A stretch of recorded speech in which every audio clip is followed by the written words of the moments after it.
I just watched Shia LaBeouf's new movie. Did you? Yeah, and he's like, I can't remember the name. It's like an 80s tennis star, and he's like, I feel like I should say really bitchy things, and you can be the nice one. Totally. I'll be Bjorn. Yeah, be Bjorn. Yeah. And don't ask me anything about my acting work. I'm not here to talk about my acting work. We would only like to discuss tennis today. Yeah. Guys, kicking off with an easy one. Are you enjoying Comic-Con? How's the experience for you guys? Yeah. Well, this is your first Comic-Con, right? This is my first Comic-Con, period. So it's overwhelming when completely. it's your first one, I feel like. And still, like, I find it overwhelming. Yeah, it's overwhelming and exciting and interesting. It's my first time in London as well. Oh, I didn't know that. Yeah, I'm trying to soak in all of the sights and accents and references to all of the historical material that I read so much about, and on top of it be at Comic-Con, so it's super fun for me. Yeah, I love them. We all have our shows that when we watch we freak out, and I think it's excuse me, easy to forget that, like, oh, I'm a part of a couple shows that people feel that way about, and it's very surreal when people get so excited. I'm like, oh yeah, right, yeah, that's a thing I do. It's true. Yeah, it's great. Yeah, I finished watching season 2 of The Crown on the flight over, so if anybody knows anyone from The Crown, please bring them over to my table. Mm-hmm. What was your reaction to finding out that you were actually Nora? So I knew from the get-go, so they brought me in early and were like, we have this great concept for a new character on the show, it's a big secret, and I was like, oh yeah, I'll keep a secret, no problem, sign the NDA. And then it was like I got to set and no one on set knew who I was either, so it was awful because I'm a horrible liar, and everyone was like, oh my God, you can tell me, who are you? And it was, I just wanted to wear sunglasses all the time and like not make eye contact with anyone, so I'm just extremely relieved. Danielle and I knew. Yeah, you guys knew. Yeah. We're like the Council of Danielles. There was a lot of people in the Council of Danielles were like, we must know. Yeah. But yeah, so I'm just really relieved it's not a secret anymore. Yeah. What's the chemistry like on set with the other cast members? Hey, everyone. Everyone's really It's hard. I mean, we get along, but everyone else we just despise. It's fantastic, truly, and I mean, obviously, I spend the vast majority of my time with Jesse L. Martin, which any woman could be assigned a much worse fate. But generally, I think because everyone outside of us, I came in at the very tail end of season 1 for a hot second, but everyone else started at the same time, and it's really rare that the core cast of a show all starts on the pilot together and stays on together, so it's very much like a family. And I know I felt that, you probably felt this way this season, that when you start on the show as an addition, you sort of have to get kind of like integrated. It's like dating somebody, and you're like, oh God, I hope your mom likes me. Yeah, it's always scary when you come in. Like, I obviously didn't come in until 4th season, and I was like, ooh, everyone has their dynamic. Like, will they be cliquey? Will they be fake nice? Like, what will happen? And the Los Angeles fake nice. That's that we're very familiar with. No. And everyone was extremely welcoming and delightful and really cool. I remember when you were coming, we were all very excited. Awesome. Jessica and Danielle Panabaker knew each other prior to. So Danielle gave us all the heads up that Jessica was lovely and super fun to be around and totally amazing. So we were all really looking forward to her arrival. That's nice. I didn't know she said those things. She did. That's really nice. Yeah. That makes me feel good. Yeah. Oh. Congratulations on, first of all, the birth of your child in the series. Thank you very much. I'm so happy to be out of the pregnancy. In case you were wondering. It was super heavy. 2 questions.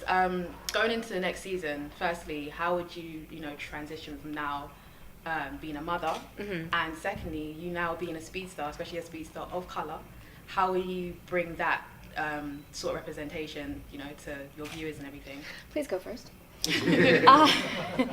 Well, to the extent that I'm allowed to talk about anything, I think it's going to be interesting for my character to figure out, what, if anything, is going to be happening with her powers. Will they remain? Will they show up in her baby? How will that work out for Joe and Cecile in general? And how will, whether the baby has the powers or I have the powers or some version thereof, how will that incorporate itself into the family?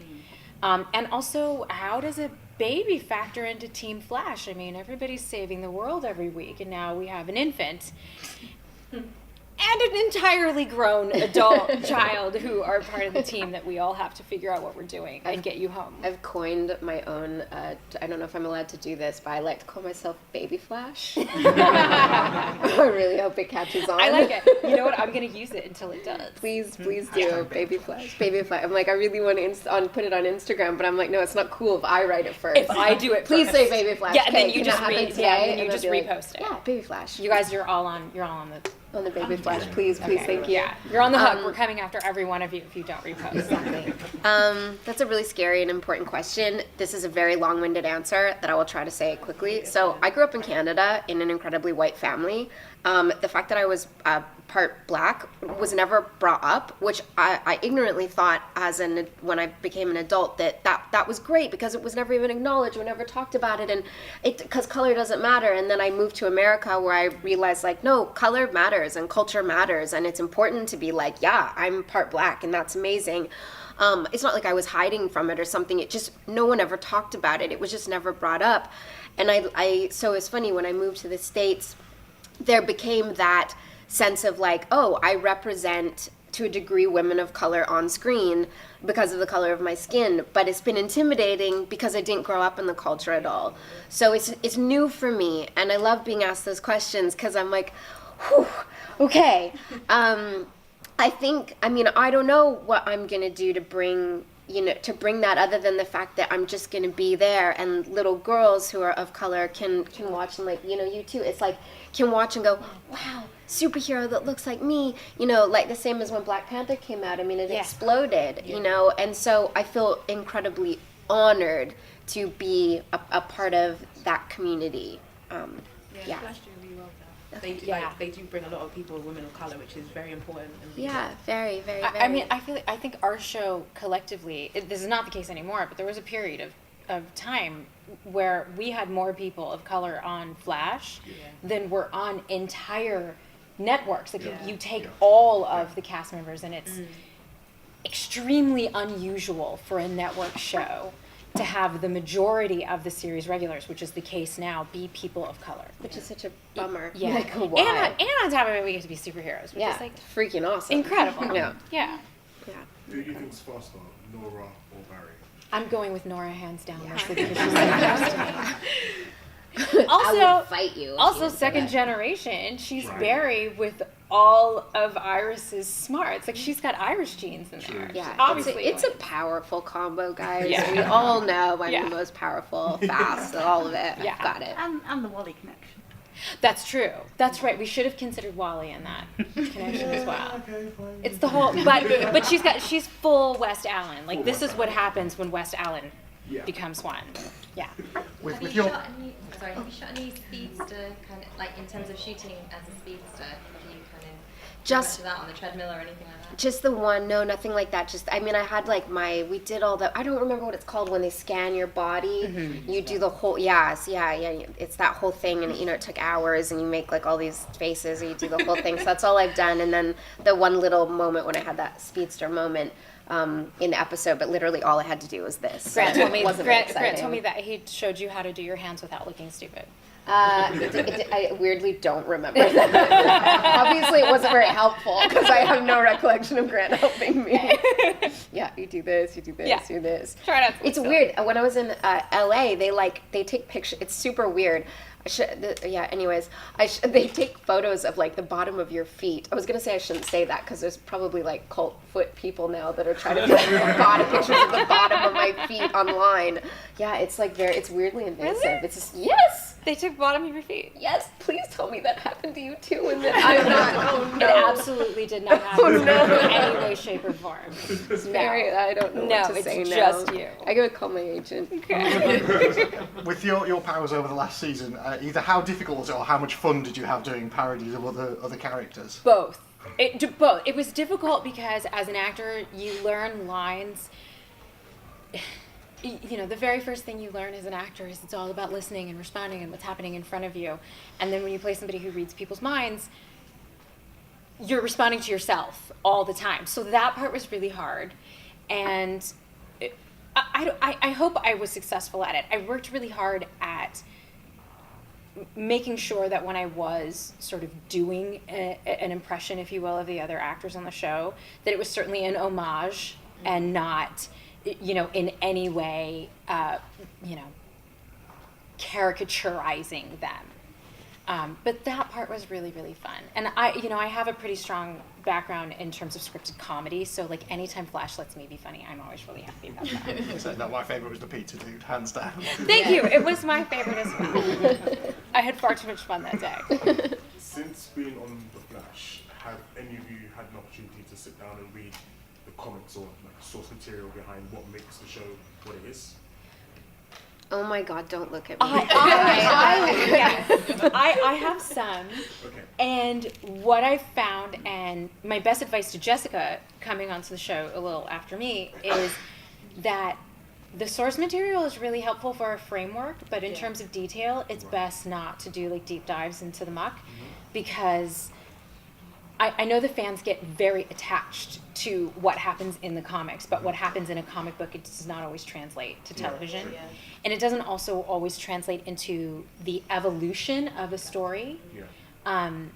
And if we stayed stuck with it, like I wouldn't get to be Cecile, because Cecile would be a redheaded Irish woman who wore a big hat and who was only ever in court. Yeah. So yes, I tend to, when new characters come on the show especially, do a little sort of like just background to see how in the big picture it relates, and then you try to just sort of throw it away and let the writers do their thing. I was thinking I actually can't really answer that question because I realized that there's like another level to like who I am that's like a part of something else that I can't talk about. So that's kind of awesome. Yes. Yeah. So so next question, please.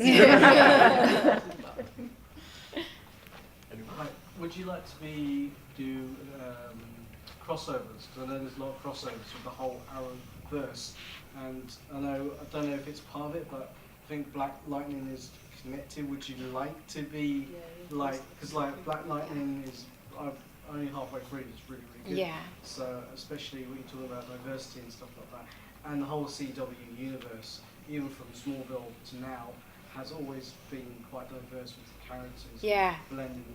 And whereas traditionally white characters, they're just let's just have different diversity and make the same essence of the characters. So would you like to do crossovers with other shows? Yeah, I think crossovers are the coolest. The very first episode I did was a crossover, and I just... Oh, that's right. You did Supergirl. We were on it. Yeah. It was awesome. Yeah. Everyone was there, and everyone was in a good mood, and it was total and utter and complete chaos and hair and makeup. I literally remember, because I was intimidated to be there in the first place, and then it was the most chaotic episode. I think there were like 50 cast chairs that day or something absurd. It wasn't quite that many, but it was absurd like that. It was like 49. Yeah, it was nuts. And hair and makeup was so overwhelming. There were just pages of names and things highlighted in every different color to get them to try to stay organized. And I remember just getting as small as I possibly could. I was just like, stay out of the way, say your lines properly, and get out, But I feel like it's so fun to do that. It's like it makes it. It's fun. I was really excited to pop over to Supergirl for 5 seconds last season, and I don't think I'm spoiling anything to say that there are going to be more crossovers this next season. And yes, there is a very strong likelihood that there one or two people at this table will be crossing over, probably both.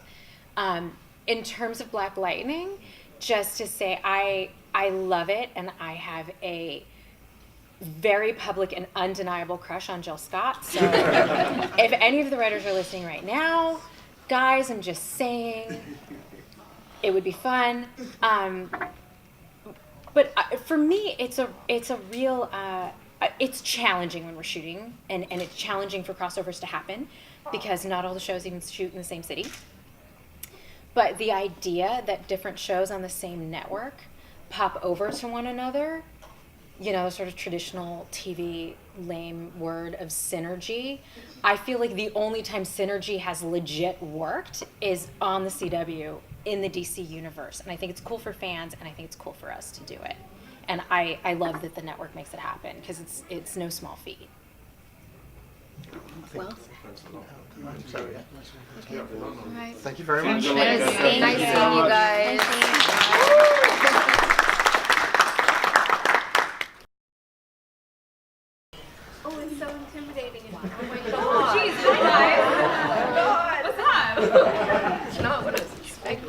feel like I should put on more lipstick now. Okay.